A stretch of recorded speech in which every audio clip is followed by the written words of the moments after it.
అసలు నీకు బుద్ధుందా? బుద్ధి ఉంది కాబట్టి ఏం చెప్పకుండా వచ్చేసాను.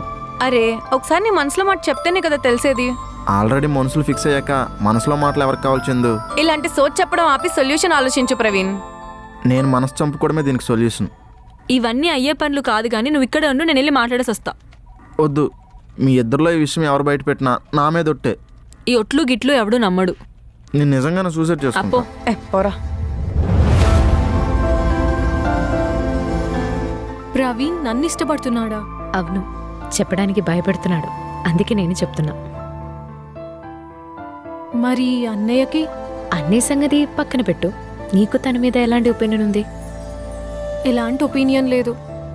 అయితే ఒపీనియన్ క్రియేట్ చేసుకో.